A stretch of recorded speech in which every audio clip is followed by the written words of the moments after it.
Tabii camiler açılmalı. Biz Müslüman bir ülkede yaşıyoruz. Belki de dualarla Cenab-ı Allah bu virüsü kaldıracaktır yani. Her şey dua üzerine, her şey kainatın sahibi Allah değil mi? Belki de şu Ramazan hürmetine bu hastalık, her şey biter yani.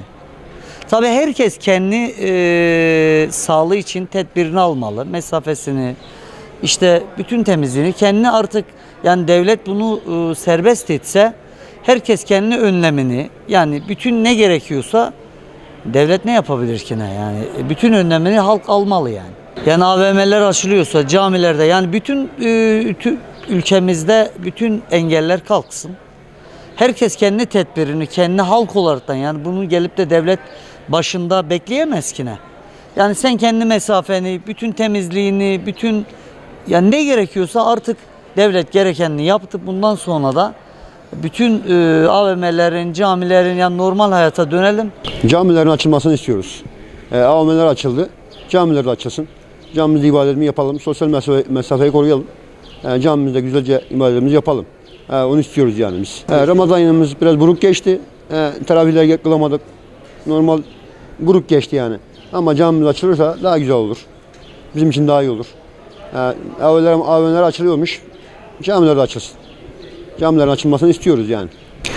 Valla düşünüyorum belki camiler açılsın. Namazımızı kılalım içeride. İnşallah bu hastalık da biter.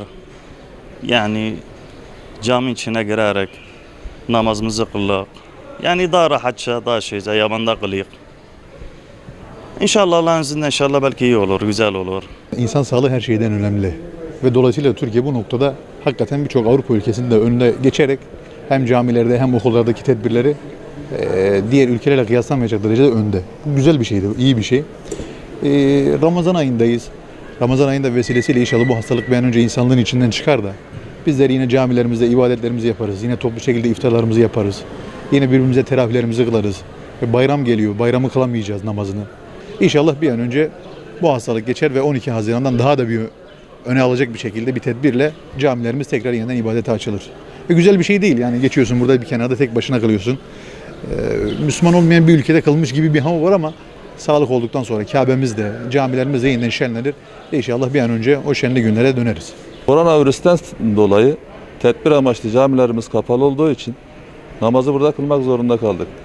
Ramazan dolayısıyla kapalı olması tabii ki bizler için üzücü bir olay. Yapacak bir şey yok. Bu Ramazan böyle hüzünlü bir şekilde geçti. Tabii ki gönül isterdi camilerimiz açık olsun, namazlarımız, zikirlerimiz yerinde olsun. Ama Rabbim en kısa zamanda şu koronavirüsten memleketimizi, milletimizi, dünyayı kurtarsın, selamete çıkartsın diyorum. Camilerin de açılması lazım tabii ki. AVM açık, berber açık, orası açık, burası açık. Camiyi de aç abi. Camiyi de aç yani. Sosyal mesafeni kur. 1 metre, 1,5 metre mesafeni aç. Her yerde güvenlik güçlerimiz var. Camilerimizde de olsun abi. Cemaat olacağız. Öyle dip dibe girmemize gerek yok. Açılalım. Diyanet İşleri namazı kılarken sosyal mesafeyi uygun halde namazı kılıyor. Biz de kılmak isteriz yani. Camide namaz kılmayı özlediniz mi? Elbette. Elbette. Ne? Ya Cuma'yı unuttuk. Cuma nasıl bir gün olduğunu unuttuk. Cuma gecelerini unuttuk.